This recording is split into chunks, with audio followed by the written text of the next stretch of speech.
Well, something just happened in Surrey and Fraser Valley real estate for the first time since before the pandemic. And well, that's not totally true, but by the time this video comes out, it will for sure have happened.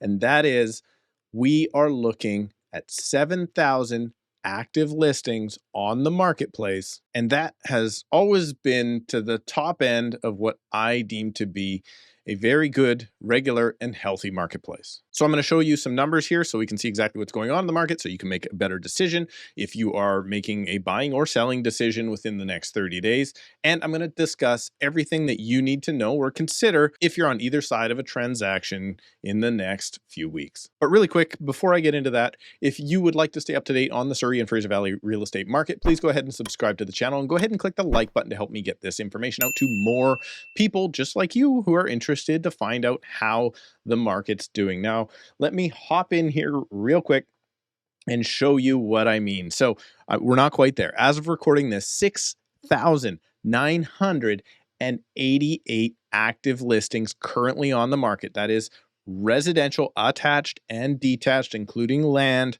not anything to do with commercial. Almost 7,000 listings. Now, I've always said 6,000 to 6,500, maybe even 7,000 is a very happy and healthy marketplace, and we haven't been there for a long, long time. Let me show you what I mean. Since before the pandemic. So this is all types of properties in the Fraser Valley, residential, mind you. And you'll see last month we hit 6,207 active listings. That number has shot up, as I just showed you, to now basically 7,000.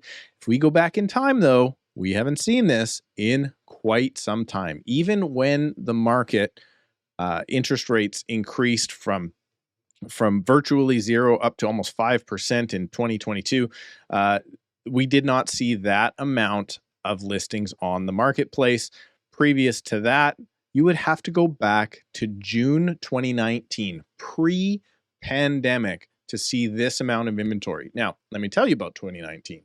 2019 was my single worst year in the real estate business because of the amount of transactions that were happening. It was really, really poor at that time. Interest rates were increasing, much slower than they have recently, but interest rates were increasing. But the world was in what we call the normal before times. That was now basically 5 years ago. But what people don't like to focus on when they talk about pandemic spending and prices going up and all those things is, believe it or not, right before the pandemic hit, we were actually seeing a massive decline. And at that point in time, we were seeing the market improve dramatically, even before, like I said, all that CERB and pandemic spending and stay at home and cheap interest rates and all that stuff. But now let's go back in time and find out where we came from. Now, 2015 was the beginning of the first, at that time, they blamed it all on foreign buyers. Prices went up. Prices doubled at that time. It wasn't uncommon to find a detached house for $480,000, and they went up to $700,000 or $800,000 within the next couple of years. And you'll see that here, really low active listings again. Actually, a lot of it was lower active listings at that time than even during the height of the pandemic. So it was a very, very busy market at that time. 2016, mind you, my busiest year of all time. We did double the amount of deals in 2016 than we did in 2019. That being said, let's go back even further. Now, after the great financial crisis, or I should say right before the great financial crisis of October 2008, you had active listings crest at almost 10,000. In 2008. Then that went down, came back up, and then it bounced around. You can see it's always seasonal. December is pretty much always the bottom of the market for active listings, and then sometime in the summer is usually the top. But it was not uncommon 2010, 2011, 2012, 2013, and 2014 to be at much higher levels than we are right now. But this could continue. We could see a massive amount of properties continue to come to the marketplace, as I think we will, and this could shift heavily towards a buyer's market, but that's not where we are at right now. We're at a very healthy but very strange place, and a lot of folks are not used to this, including a lot of agents. The average agent lasts in this business about 2 years, and they say within 5 years, it has an 83% failure rate. So that means most of the agents that you're dealing with right now are probably not either going to be in the business or they haven't been in the business very long, so they don't know what to expect. Luckily, I'm becoming an old timer and this business has treated me well. And I can tell you what I think is going to happen from past experiences. First of all, the first thing I hope we have happen is I hope that we have an end to underpricing. Right now, we have a problem where agents and sellers are pricing properties lower than what they expect. They're not getting multiple offers at those prices. And then when you bring them an offer 3 and 4 and 5 weeks later, they say, nah, I just want something $150,000, $200,000, $300,000 over my asking price. Buyers, if you're experiencing this right now, just tell those sellers and those agents to F off. Just get out of here. We're not playing that game anymore. The cards are no longer in your favor. Not interested in doing it. You go find another sucker. They're going to get a lot of activity still because they're underpriced, but I think the buyers out there should band together and really just tell those underpricing folks to beat it. Sellers, prepare for lowball offers. You're going to get a ton of lowball offers. What you need to understand is market value is market value. There will be buyers that try to take advantage and find out which ones of the sellers are the distressed ones and they're going to lowball. It doesn't have to be you. But prepare for it because there's a lot of uneducated buyers out there that think the market is turning, so therefore they're going to get 25% off your ask. Just tell those guys to beat it as well. Tell them to go right with the guys that are underpricing properties and take a hike. But sellers, also prepare that you are going to probably sell for less than you were expecting, and usually that's less than what you want. Sellers always want more than their property is worth. It's the nature of the beast. Buyers don't want to pay as much as a property is worth. Sellers want more than a property is worth. When both of those parties feel what I would say uncomfortable, that's probably where market value really, truly is. Buyers, deals are not what you expect them to be. Think about that. Deals are not what you expect them to be. Specifically on low-end detached. When the market does come down, a lot of the time, the market comes down in price, specifically average price, because the lower end properties are the ones that are selling. The higher end properties have more room to come down. Does that make sense?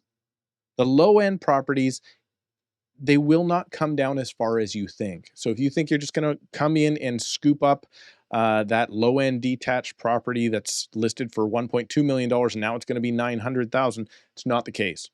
But that one that was 2.1 might be 1.7. So consider that. The deals are not what you think they are, particularly in the lowest end of the detached market. Buyers, though, there are deals out there. Like I mentioned, there are deals in the middle to upper end of the detached market right now. Not luxury. Luxury is totally its own thing. But from the middle to higher end, so in my marketplace, that's going to be from 1.5 to, let's say, $2 million. That's going to be where you're going to see some significant price fall off, in my guess, my estimation, the next 30, 60 days. Also, at the same time, if you're looking for a deal, if you're really, truly hunting for a deal, investor-style condos right now are probably ripe for the picking. I would suggest that if you can identify a seller who bought on low interest rates and is really having trouble now, there's going to be a lot of those. They're probably not going to be the best product, though, in condo. They're probably not going to be the best, wonderful 2-bed and den floor plans that are vacant. They're probably going to be maybe bad tenants that they're having trouble getting rid of. They're going to be investor style, junior 1-bed or junior 2-beds. They're not going to be the best layouts, but there will be deals there because those are the inexperienced investors that, well, in my estimation, they didn't know what they were doing. They hopped in and they maybe bought a product that wasn't super livable, and now they're finding out that those don't attract the best tenants. So I do think there's great opportunity right now to try and take advantage of some of these condos. But you got to do a lot of work. You got to be really willing to put in the work, see a lot of places, and see who's really itching to get out. And at the same time, more than anything, I think we have to prepare ourselves for what a normal market really looks like. What is a normal market? Tell you what, it's nothing that has happened since 2020. It's nothing that happened in 2015 or 2016, 17, or halfway through 18. A normal market is when you do have a little bit of time to think about a property, when you're not competing and you can try and negotiate a little bit within reason. It is where agents like me have trouble motivating a buyer to make a purchase because who knows, there might be a better deal tomorrow. And it is a place where agents like me have a lot of time and effort spent with sellers trying to show them that unfortunately your property's not worth what maybe it was a year or two ago, or that it's not worth whatever you need to pay off your car loan and get to that next retirement place and be mortgage free in the end, because none of that matters. All that matters is market value. That is a normal marketplace. A normal marketplace is 3, 4, 5, 6 weeks on the market before you actually sell. There's nothing wrong with that. It's just not what we've been used to. It's not what has come out of the pandemic. And it's going to be a big learning curve. It's going to be steep for a lot of folks. And you have to understand that this is the way the market works. There is cycles. And one thing I know is that this too will change. The market will come back at some point. When? Who knows? The market's actually not that bad right now. Is it going to get worse? Depends on your perspective there. I think if your perspective is that the market being good means I'm going to get way more than I thought I would get, and the market being good means I have to outbid 10 other people and pay the most amount of money for that property. If you think that's what the market being good means, well, it's not going to be the market for the next little while. But you will, as buyers, have the option to not compete. You will have the option to make sure you can inspect a property and know exactly what it is you're buying. And yeah, you're going to feel like those payments are too high. It's just the nature of the beast. But that's what we are. We are seeing a return to a normal market. And there's a very good chance that if this continues for a long period of time and the Bank of Canada does not start reducing interest rates in a meaningful way, the economy will continue to slow and we could slip into an all over the board, or at least the Fraser Valley board where I work, buyer's market. It is possible.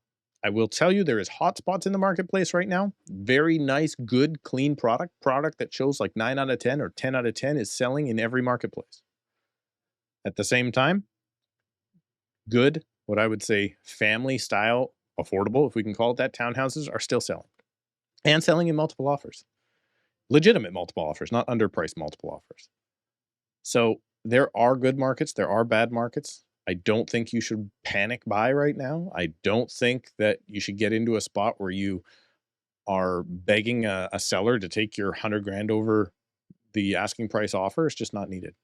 So there you go. That's my perspective on the marketplace right now. Let me know what you think down below in the comments. And if you do need my help in Surrey or the Fraser Valley surrounding areas, you can book a call with me right now using the link in the description below at a time that works best for you. Thanks so much for watching.